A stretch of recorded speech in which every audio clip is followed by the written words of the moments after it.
Alors j'ai fait le choix de la mobilité sortante au Danemark parce que la Scandinavie c'était donc une région qui m'intéressait, donc une culture différente de la culture latine. Je me suis dit pourquoi pas le Danemark, c'est un petit pays, 4-5 millions d'habitants, avec un rayonnement international assez faible. Je me suis aperçu qu'il y avait des universités qui étaient de bonne qualité, notamment à Copenhague, à Lyngby. Donc j'ai décidé de faire des recherches et de postuler pour la DTU.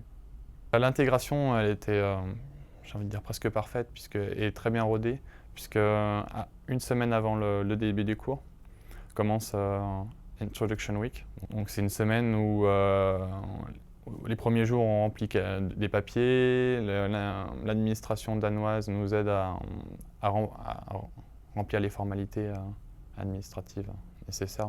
Donc obtenir le residence permit, permis de séjour et autres documents indispensables. L'école organise aussi des sorties à Copenhague pour visiter la ville, pour présenter aussi quelques endroits sympathiques. Les masters au Danemark, donc à la DTU en l'occurrence, sont intégralement dispensés en anglais. Donc il y a aussi bien des étudiants étrangers que des étudiants danois. On n'est pas habitué à entendre de l'anglais en permanence, surtout pendant un cours. Mais c'est un anglais quand même ce sont toujours les mêmes mots qui reviennent. Donc une fois qu'on a saisi le sens, on a saisi les expressions, après ça pose plus aucun problème au niveau de l'assimilation du cours. Le premier choc au Danemark, c'était l'enseignement. Les professeurs laissent beaucoup de liberté aux étudiants. Et donc il n'y a jamais d'appel. Peu importe, pour les professeurs, peu importe que les étudiants viennent ou ne viennent pas, puisque c'est à l'étudiant lui-même de faire son choix. À la fin de chaque cours, l'enseignant donne un certain nombre de chapitres à lire avant le prochain cours. Donc, il est très recommandé de le faire. Au début, je ne le faisais pas. Et au bout de 2-3 semaines, je me suis rendu compte du retard phénoménal que j'avais pris par rapport à d'autres étudiants. Donc après, c'est vrai que ça incite vraiment à travailler par soi-même. Et j'ai trouvé ça, c'est le type d'enseignement que je préfère. Donc la culture scandinave est très différente de la culture latine. Il y a beaucoup de stéréotypes sur les Danois qui se vérifient. Les Danois sont assez froids. C'est en général vrai, mais ils sont très sympathiques. Une fois qu'on a brisé la glace et qu'on commence à leur parler, généralement ils sont adorables. Après, la vie au Danemark est très chère.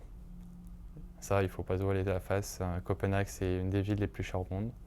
Copenhague, c'est une ville qui bouge énormément. C'est là un peu la Barcelone du Nord. Le Danemark, c'est un petit pays, mais c'est un pays chaleureux où il y a quand même une certaine douceur de vivre, ce qu'ils appellent le Higgins. Donc, par exemple, les maisons, l'intérieur des maisons est très très très chaleureux.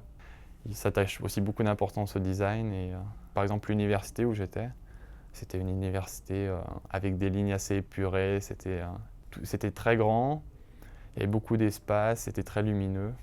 C'est vrai que c'était agréable pour travailler. Le semestre au Danemark vraiment m'a apporté tout ce que j'espérais. Aussi bien sur le plan scientifique, parce que j'ai quand même pu aborder des matières que j'aurais jamais pu étudier à Polytech. Puis j'ai pu aussi rencontrer beaucoup de personnes d'horizons très différents. Donc ça, c'était vraiment très très enrichissant, humainement. Ce que j'ai retiré de mes séjours à l'étranger, c'est qu'il faut jamais avoir trop peur et trop se poser de questions. Si on a envie vraiment de le faire, il faut y aller, il faut foncer. Ce qui est le plus dangereux après un séjour Erasmus, c'est qu'il y a quelque chose qu'on appelle le syndrome post-Erasmus, une sorte de blues du retour, où on a envie de repartir, de retourner dans le pays où on a passé 6 mois.